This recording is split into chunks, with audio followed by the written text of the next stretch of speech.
راجعون. ونسأل الله عز وجل أن يجعلنا وإياكم ممن يطلب بثأرها تحت راية مولانا الإمام الحجة عجل الله تعالى فرجه الشريف لأرواح أمواتكم، لهم منا ثواب المبارك. الفاتحة مع الصلاة على محمد وآل محمد. اللهم صل على محمد وآل محمد.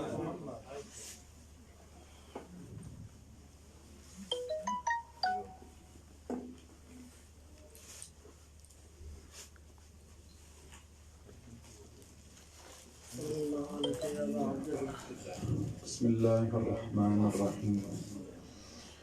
الحمد لله رب العالمين، والصلاة والسلام على أشرف الأنبياء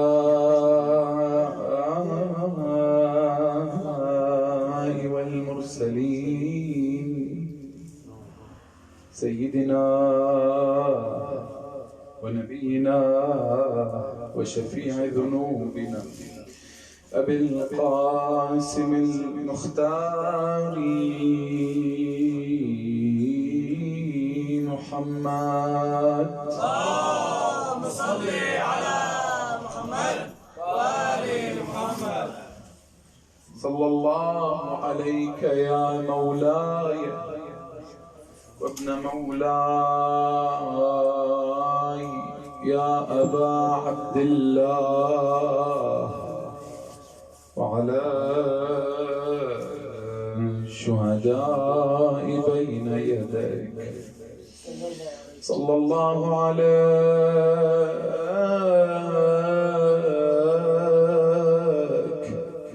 وعلى أمك المظلومة فاطمة المسقطي جنينها، فاطمة المغصوب حقها، فاطمة المكسور ضلعها، فاطمة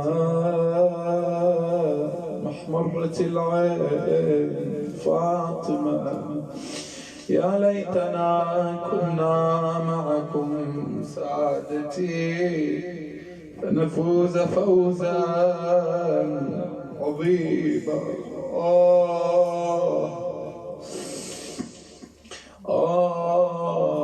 يا صاحب الزمان لا صبر يا ابن العسكر، ضاقت صدورنا يا مولاي، متى الفراغ؟ الغوث الغوث الغوث، متى نأخذ بثأر أمك فاطمة؟ متى نأخذ بثأر جدك الحسين؟ لا صبر يا ابن العسكري، فشرعة الهادي النبي استنصرت أنصارها، فإلى ما تغضي والطغاة تحكمت في المسلمين وحكمت أشرارها. مولاي ما سن الضلال سوى المولاي، هجموا على الطهر البتولة دارها، منعوا البتولة عن النياحة إذ غدا، حتى من البكاء منعوها، منعوا البتول عن النياحة إذ غدت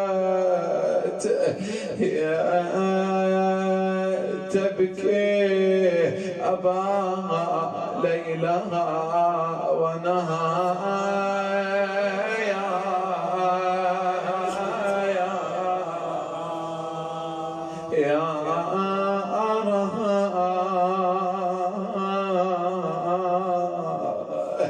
قال قالوا لها قري فقد آذيتنا يا أن وقعت بلغ المصاب قرار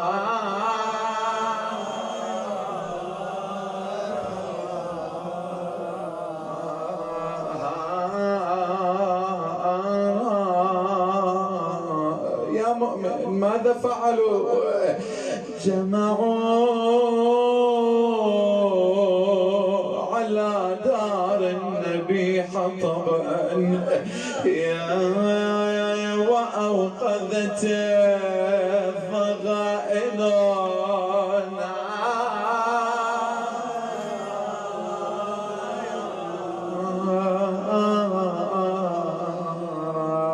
عصروا الهادي الأمين أعد لك ها يا الله بصوت واحد بنحيب بالبكاء بالعويل على فاطمة عصروا ابنة الهادي الأمين وأسقطوا منها الجنين وأخرجوا قرارا أين المنادي وزهراء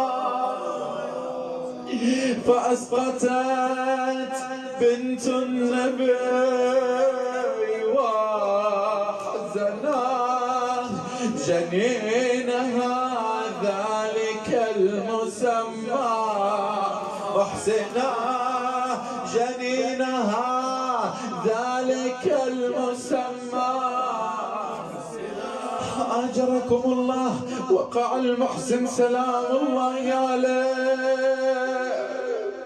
وقع على عتبة الباب كأني به ينظر إلى مولاتي فاطمة أريد اتوسد بحضنك ليش اتوسد الأعتاب أنا من لحمك ودمك شيل جسمي على التراب يا ويلاه أمه يا زهراء يا يمه بالله لحقيني قبل لا تروح لرويحة يا يمه بالله رد عيني ترى قلبي غدا لها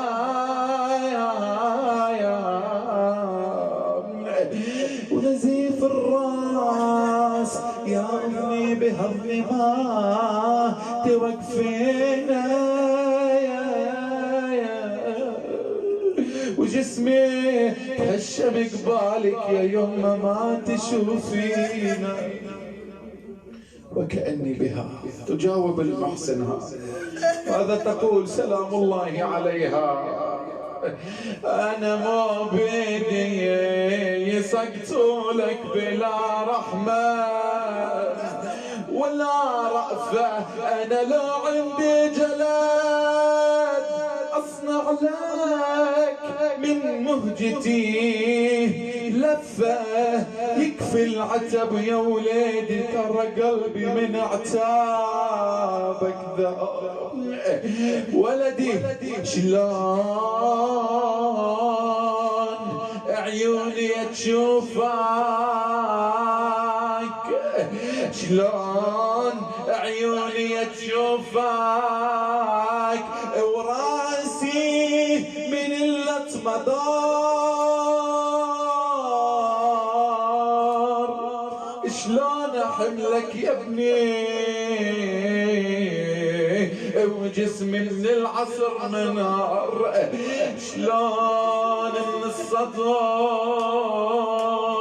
ترضع ونابت بالصدر مسمار أي رحم الله من ناداها وافق. أيوة سيدتان بعد يا مؤمن هاي المصيبة وقعت الزهراء عليها السلام. وإذ بفضة جاءت سيدتي فاطمة قومي. وإذ بالزهراء التفتت إلى فضة قالت يا فضة قومي يا فضة وتعرفي علي ضربني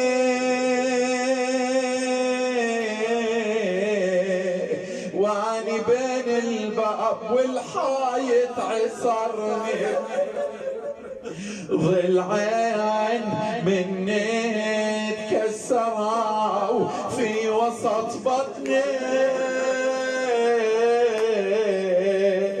طبل ولطمني فوق خدي بمحجر العين.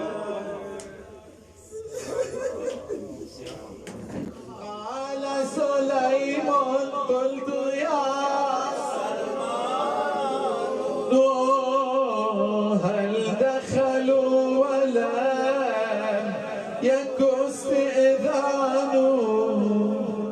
قال إيه وعزة الجبار بأي حالة وما على الزهراء أعد لك وما على الزهراء من خماري. أعظم الله أجوركم. بقيت الزهراء تتألم تتلوى من المصاب بعدما استشهد رسول الله بلال مؤذن النبي قال أنا بعد لا أؤذن لأحد بعد النبي. وإذ بأيام فاطمة تقول أنا مشتاقة أن أسمع صوت الأذان. بلغ بلال الخبر جاء صار وقت الأذان طلع المئذنة فاطمة بالدار وإذ بها تسمع هذا الصوت الله أكبر الله أكبر. من صاح الله أكبر كبرت أرض وسماء وكبرت بس كبر وياه الزهرة فاطمة صاحت الله أكبر هذه ضلوع مهشمة. أشهد أن محمدا رسول الله. قبلها ايش قال؟ أشهد أن لا إله إلا الله. من ذكر أول شهادة صاحت الزهرة بولين يا إلهي اشهد عليهم سقتوا من الجنين ولطموا عيوني يا ربي إقبال أمير المؤمنين. أشهد أن محمدا رسول الله. هنا الزهراء وقعت مغشية علي الناس صاحت يا بلال أمسك قد وقعت فاطمة. وهاي الأيام مرت جاءت مثل هاي الليالي ليالي شهادة الزهراء. أسماء تدخل على الزهراء. شوف هاي الرواية مفجعة للغيارة وأنتم أهل الغيرة أعزائي. وإذ بأسماء تشوف الزهراء مهمومة. سيدتي ما الذي أهمك؟ ليش مهمومة؟ ايش تظن؟ ايش تتصور جوابها؟ شو اللي أهم فاطمة الزهراء مولاتي؟ قالت يا أسماء لا أشوف المرأة لما تموت أستقبح ما يصنع بها أنه يرمون عليها ثوبا فيصفها للرجال. قالت لها أسماء سيدتي أنا رأيت شيئا بالحبشة أريك إياه. ثم جعلت لها نعشا. لما رأته فاطمة قالت ما أحسن هذا وما أجمله، لا يعرف به المرأة من الرجل. شوف هذا اللي أهم الزهراء، لا تريد أن يبان منها شيء سلام الله عليها. وبهاي الليالي الزهراء الإمام الحسن يقول كانت أمي فاطمة تقوم في محرابها قائمة راكعة وهي تدعو للمؤمنين ولا تدعو لنفسها بشيء. لكن بهاي الليلة تبدل دعاها، جمعت أولادها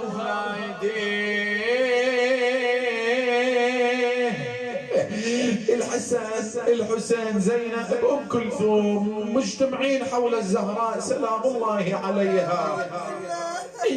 ماذا فعلت الزهراء؟ قامت غسلت ثيابهم، سرحت شعورهن ودموعها تجري على خديها. ليش؟ لأنها تسرح شعور اليتامى. قالت أولادي أنا قائمة أصلي ركعتين وإذا دعوت فأمنوا على دعائي. قامت الزهراء توضأت سلام الله عليها ثم صلت ركعتين.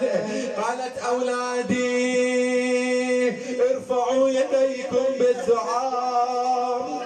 ايش يتصور الحسن أمه تدعي عمره 8 سنوات، الحسين 7 سنوات، زينب 4 سنوات. يتصورون أمهم تدعو لنفسها بالشفاء، للمؤمنين بالغفران، بالتوبة، بدخول الجنة، بالبراءة من النار. لا لا حبيبي، اسمع دعاء الزهراء. رفعت يديها إلهي عجل في وفاتي فلقد تنفست الحياة.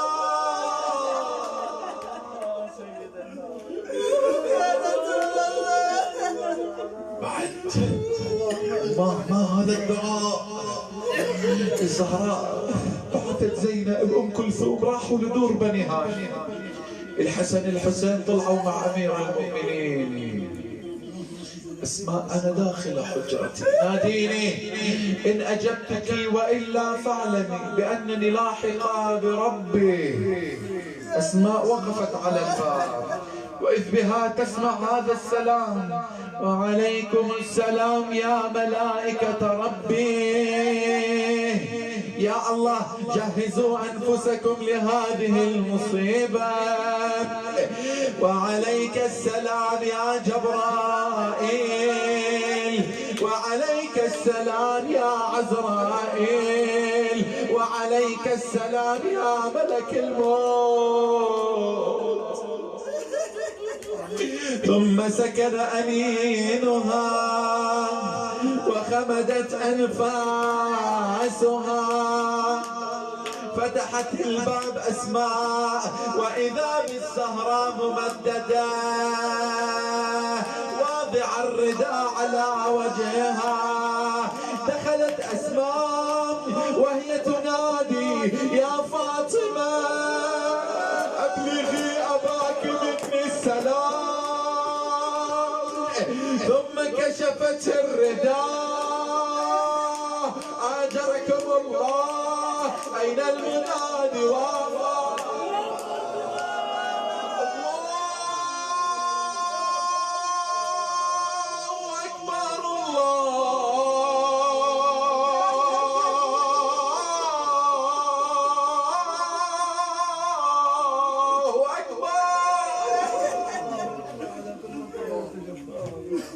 الرزية وين؟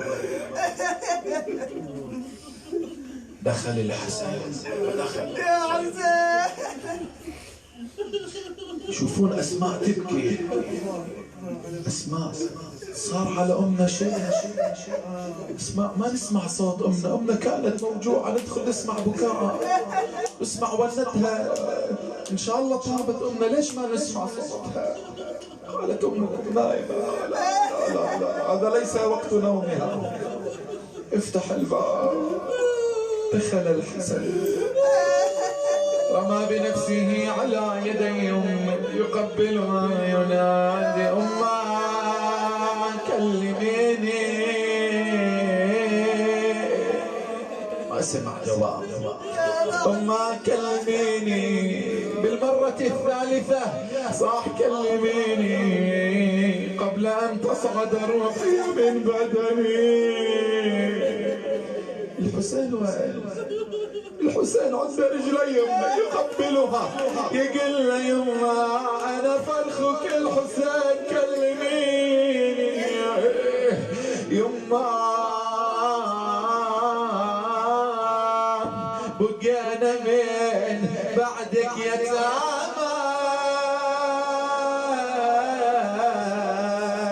يا يمه الليل طول ما ننام يا يمه الدهر صوب نفسها أنا على فراقك لقد الليل بالنور. قام أمير المؤمنين وصل وجهز فاطمة ودفنها ورجع علي للبيت. هاي لحظة صعبة لما يدخل أمير المؤمنين ويشوف أولاده مجمعين والزهراء مو موجودة.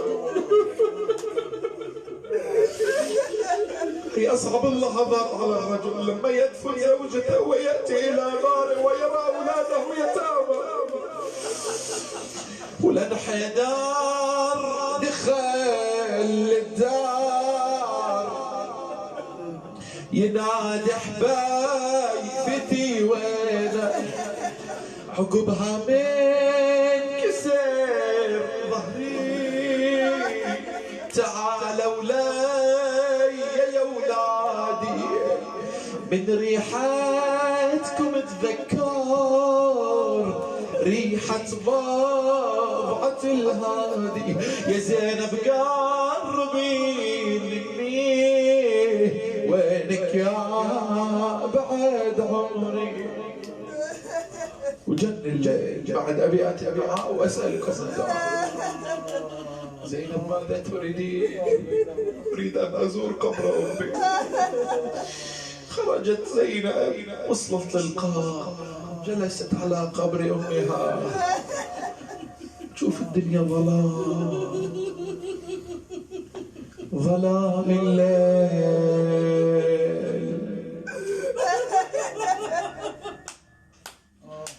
ظلام الليل يا يما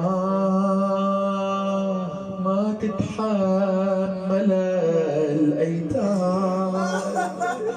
شلون اللي بوسط حضنك معتادة بصغرها النار.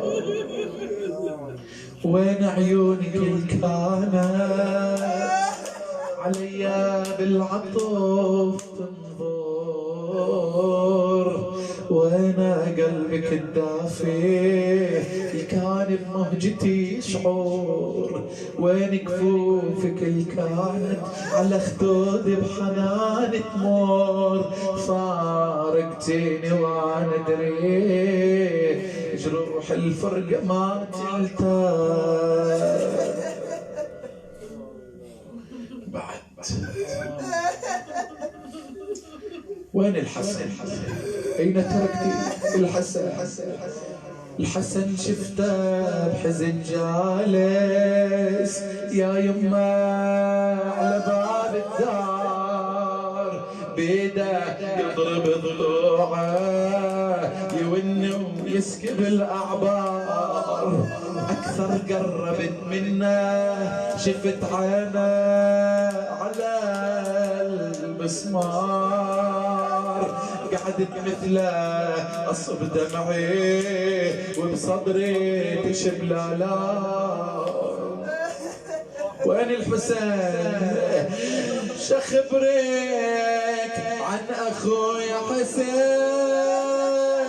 الما نامت أبد عينه على فراشك يقضي الليل ويدمعاته وونينه مرة يضرب انتونه ومرة يلطم خدوده يصيح بحسرته مشتاق يصيح بحسرته مشتاق صعبة بدونك الأيام يا يما يا حياتي صدى البيت ومن دارك يجاوبني على وينتي أنا روحي كالحمام تحوم وتدور تنادي عليك يما وين رحتي بعدني بحاجتك يا شجرة البيت بعدني بحاجتك يا شجرة البيت والله ما ينقطع من غصنك وردت يا الله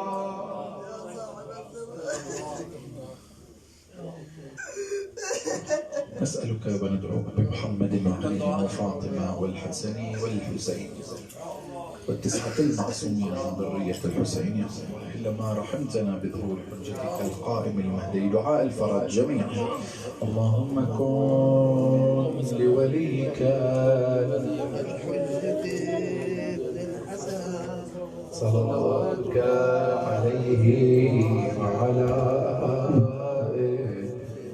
هذه الساعة وفي كل ساعة وليا وحافظا وقائدا وناصرا ودليلا وعينا حتى تسكنه أرضك طوعا وتمتعه فيها طويلا برحمتك يا أرحم الراحمين نسألك وندعوك يا الله بمحمد وعلي وفاطمة والحسن والحسين والتسعة المعصومين من ذرية الحسين يا الله إلا ما رحمتنا بظهور حجتك القائمة يا الله إخواني الحاضرين اللهم احفظهم وتقبل أعمالهم واشف مرضاهم وارحم أمواتهم يا الله إلى أرواح أمواتكم جميعا من مات على ولاية أمير المؤمنين لتعجيل فرج مولانا صاحب العصر والزمان لحفظ مراجعنا العظام إلى أرواح أمواتكم أموات مؤسسين هذا المجلس الباذلين لتعجيل فرج مولانا لرفع البلاء عن شيعة أمير المؤمنين رحم الله من قرأ المبارك الفاتحة مع الصلاة على محمد وآل محمد